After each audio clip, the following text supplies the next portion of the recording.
let's start at the top. Romelu Lukaku has agreed a deal to move back to Inter. It's a loan deal. It's a one-year loan deal. The numbers out there, it's right around 8 million euros plus up to 2 million euros in performance-related bonuses. As I've mentioned before, and I think people haven't made as much of a deal out of it as they should, he is taking a 30% pay cut. That's right. On top of that, because he's moving before June 30th, Inter can take advantage of this special, complicated and boring tax deal that I'm not going to get into. Yeah. But basically, he's going to cost Inter, I think, slightly less than what he cost them when he was there the first time around.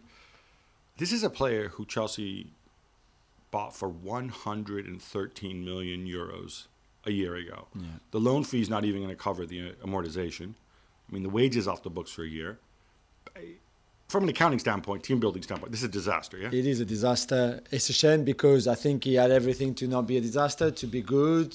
Him coming back, and a team that was European champions with a lot of momentum, with really good squad, a really good coach in the Premier League where he still had things to prove, I think. It was all perfect. And I think a lot of us almost fell for it. And in the end, it was a disaster. It's not completely his fault.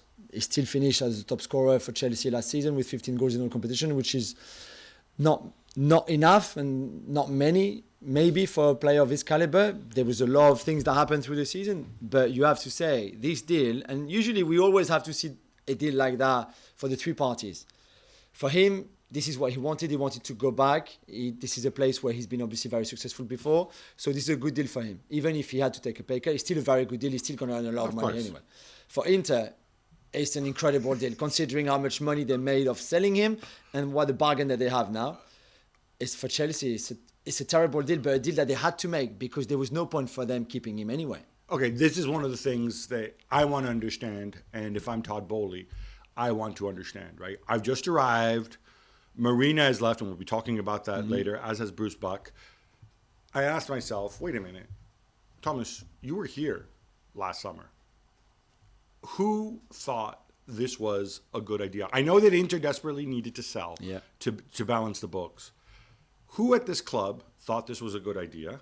Who assessed the chances that Lukaku would be coming here and then, maybe would be unhappy and give that interview to Sky or whatever? Who assessed Lukaku's fitness? Because, you could never know 100%, but, clubs go and they evaluate that when they make an offer. And then did we put Lukaku in the best possible conditions to succeed? And it's not just about blame. People now are putting out this narrative, there's pressure on Thomas Tuchel after he agreed this. Thomas Tuchel doesn't buy players on his own. He doesn't set the budget on his own. No. But if I'm Bowley, I want to understand this because I need to know, I need to hold people accountable. Yeah. So that these mistakes don't happen again in the future. Exactly. Not for Lukaku, not to look into the past, but you're right, for that thing, that kind of transfer not happening again. You need to understand where the mistake or where the mistakes were made or was made, who is responsible. But again, it can happen.